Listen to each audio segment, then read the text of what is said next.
முதலமைச்சராகும் கனவில் சிலர் கட்சி தொடங்கி இருப்பதாக முதலமைச்சர் மு க ஸ்டாலின் விமர்சனம். திமுகவை போல வெற்றி பெற திமுகவை போல் உழைப்பும் அறிவும் தேவை என திமுக கருத்தரங்கை தொடங்கி வைத்து பேச்சு.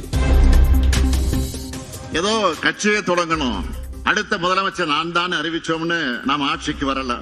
கழகத்தோட தலைவர்கள் இருந்து கடைகோடி தொண்டர் வர சுற்றி சுழன்று பணியாற்றினாங்க. 18 ஆண்டுகள் உயிரை கொடுத்து ஒவ்வொருத்தரும் உழைச்சாங்க. இந்த வரலாறு பற்றி எல்லாம் தெரியாத சிலர் நம்மை மிரட்டி பார்க்கிறாங்க. திமுகவை திருட்டுத்தனமாக குறுக்கு வழியில் வீழ்த்தவே வாக்காளர் பட்டியல் திருத்தம் என முதலமைச்சர் ஸ்டாலின் குற்றச்சாட்டு. பட்டியல் திருத்தத்திற்கு எதிராக தொடர்ந்து போராடுவோம் என உறுதி. திமுகவை வீழ்த்த முடியாத காரணத்தால் தான் இப்போ திருட்டுத்தனமா குறுக்கு வழியில வீழ்த்த முடியுமான்னு முயற்சி பண்ண பாக்குறாங்க. அதுதான் SIR. தேர்தல் ஆணையம் SIR பணிகளை தொடங்கிட்டாங்க. இதுக்கு எதிராக சட்ட ரீதியாகவும் அரசியல் ரீதியாக நாம் போராடிக்கிட்டு இருக்கோம், போராட போறோம். திமுக ஆட்சியில் பட்டப்பகலில் குற்றச்சம்பவங்கள் அதிகரித்துள்ளன. மயிலாடுதுறையில் மதுபோதையில் பள்ளி பேருந்தை சிலர் தாக்கியதை சுட்டிக்காட்டி எக்ஸ் பக்கத்தில் பதிவு.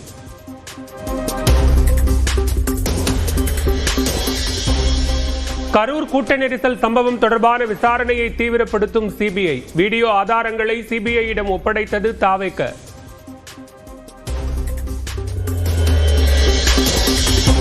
கன்னியாகுமரி, நெல்லை, தென்காசி, தூத்துக்குடி மாவட்டங்களில் இன்று கனமழை பெய்ய வாய்ப்பு. சென்னையில் மிதமான மழை பெய்யும் என்றும் வானிலை மையம் கணிப்பு.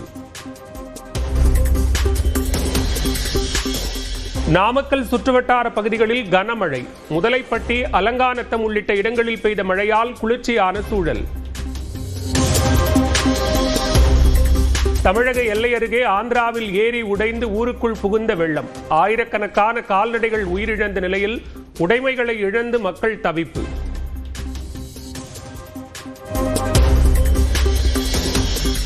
எல்லை பகுதிகளிலேயே நிறுத்தப்பட்ட கேரளாவுக்கு செல்ல வேண்டிய ஆம்னி பேருந்துகள். 30க்கும் மேற்பட்ட பேருந்துகளுக்கு 70 லட்சம் வரை கேரள அரசு அபராதம் விதித்ததற்கு எதிர்ப்பு. அனைத்து ஆம்னி பேருந்து உரிமையாளர்கள் சங்கத்தின் ஆலோசனை கூட்டம் இன்று மாலை நடைபெறுகிறது. கேரளாவிற்கு தமிழக ஆம்னி பேருந்துகள் இயக்கப்படுமா என்பது குறித்த ஆலோசனை. பீகாரில் சட்டப்பேரவை தேர்தலையொட்டி பிரதமர் மோடி பரப்புரை. ராஷ்டிரிய ஜனதாதளம் காங்கிரஸ் ஆட்சியில் தொழிற்சாலையோ மருத்துவமனையோ கட்டப்படவில்லை என குற்றச்சாட்டு. நாடாளுமன்ற குளிர்கால கூட்டத்தொடர் அடுத்த மாதம் 1ஆம் தேதி தொடக்கம். 19ஆம் தேதி வரை நடைபெறும் என மத்திய அமைச்சர் கிரண் ரிஜிஜு அறிவிப்பு. தனக்கு ஆதரவு தெரிவித்த அனைவருக்கும் நன்றி என நடிகை கௌரி கிஷன் அறிக்கை.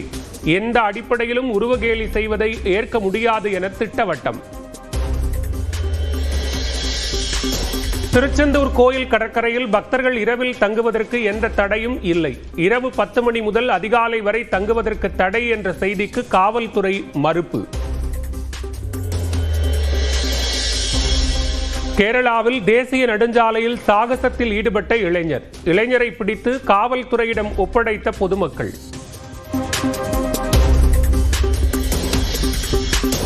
ரஜினிகாந்தின் சகோதரர் சத்யநாராயணாவுக்கு மாரடைப்பு. மருத்துவமனைக்கு நேரில் சென்று நலம் விசாரித்த ரஜினிகாந்த். ஆஸ்திரேலியாவுக்கு எதிரான கடைசி T20 தொடரை வென்றது இந்தியா. இதுவரை ஆஸ்திரேலிய மண்ணில் T20 தொடரை இழக்காமல் சாதனை. நீரிழிவால் பாதிக்கப்பட்டோருக்கு விசா கிடையாது. அமெரிக்க அரசு அதிரடி உத்தரவு. அமெரிக்காவின் ஹவாய் தீவில் உள்ள வெடித்து சிதறிய கிளாவியா எரிமலை. தீப்பிழம்பாய் ஓடும் எரிமலை குழம்பு.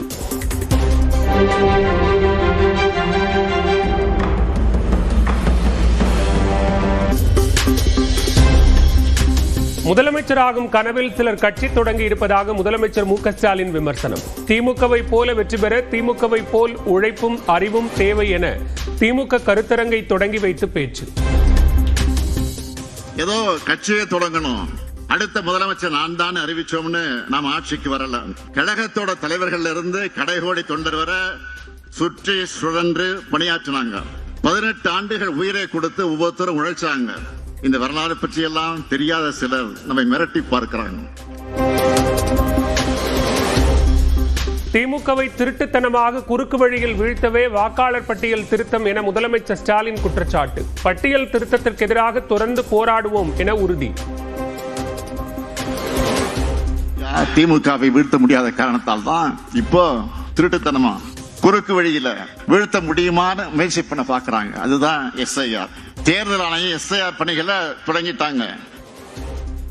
இதுக்கு எதிராக சட்ட ரீதியாகவும் அரசியல் ரீதியாக நாம் போராடிக்கிட்டு இருக்கோம், போராட போறோம். திமுக ஆட்சியில் பட்டப்பகலில் குற்றச்சம்பவங்கள் அதிகரித்துள்ளன. மயிலாடுதுறையில் மதுபோதையில் பள்ளி பேருந்தை சிலர் தாக்கியதை சுட்டிக்காட்டி எக்ஸ் பக்கத்தில் பதிவு.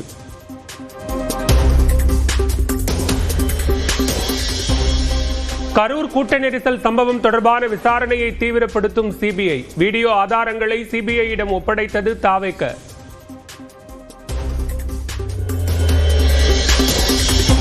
கன்னியாகுமரி, நெல்லை, தென்காசி, தூத்துக்குடி மாவட்டங்களில் இன்று கனமழை பெய்ய வாய்ப்பு. சென்னையில் மிதமான மழை பெய்யும் என்றும் வானிலை மையம் கணிப்பு. நாமக்கல் சுற்றுவட்டார பகுதிகளில் கனமழை. முதலைப்பட்டி, அலங்காநத்தம் உள்ளிட்ட இடங்களில் பெய்த மழையால் குளிர்ச்சியான சூழல். தமிழக எல்லை அருகே ஆந்திராவில் ஏரி உடைந்து ஊருக்குள் புகுந்த வெள்ளம். ஆயிரக்கணக்கான கால்நடைகள் உயிரிழந்த நிலையில் உடைமைகளை இழந்து மக்கள் தவிப்பு.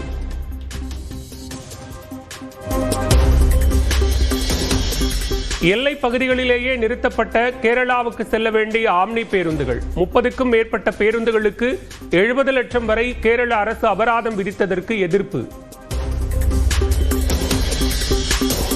அனைத்து ஆம்னி பேருந்து உரிமையாளர்கள் சங்கத்தின் ஆலோசனை கூட்டம் இன்று மாலை நடைபெறுகிறது. கேரளாவிற்கு தமிழக ஆம்னி பேருந்துகள் இயக்கப்படுமா என்பது குறித்த ஆலோசனை. பீகாரில் சட்டப்பேரவை தேர்தலையொட்டி பிரதமர் மோடி பரப்புரை. ராஷ்டிரிய ஜனதாதளம் காங்கிரஸ் ஆட்சியில் தொழிற்சாலையோ மருத்துவமனையோ கட்டப்படவில்லை என குற்றச்சாட்டு. நாடாளுமன்ற குளிர்கால கூட்டத்தொடர் அடுத்த மாதம் 1ஆம் தேதி தொடக்கம். 19ஆம் தேதி வரை நடைபெறும் என மத்திய அமைச்சர் கிரண் ரிஜிஜு அறிவிப்பு.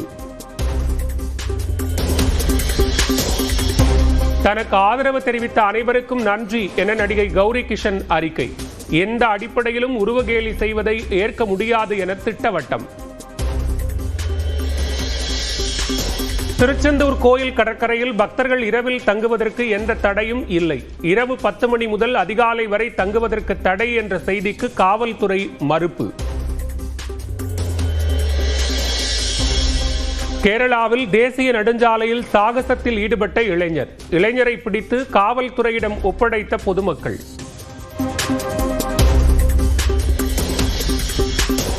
ரஜினிகாந்தின் சகோதரர் சத்யநாராயணாவுக்கு மாரடைப்பு. மருத்துவமனைக்கு நேரில் சென்று நலம் விசாரித்த ரஜினிகாந்த். ஆஸ்திரேலியாவுக்கு எதிரான கடைசி T20 தொடரை வென்றது இந்தியா. இதுவரை ஆஸ்திரேலிய மண்ணில் T20 தொடரை இழக்காமல் சாதனை. நீரிழிவால் பாதிக்கப்பட்டோருக்கு விசா கிடையாது. அமெரிக்க அரசு அதிரடி உத்தரவு. அமெரிக்காவின் ஹவாய் தீவில் உள்ள வெடித்து சிதறிய கிளாவியா எரிமலை. தீப்பிழம்பாய் ஓடும் எரிமலை குழம்பு.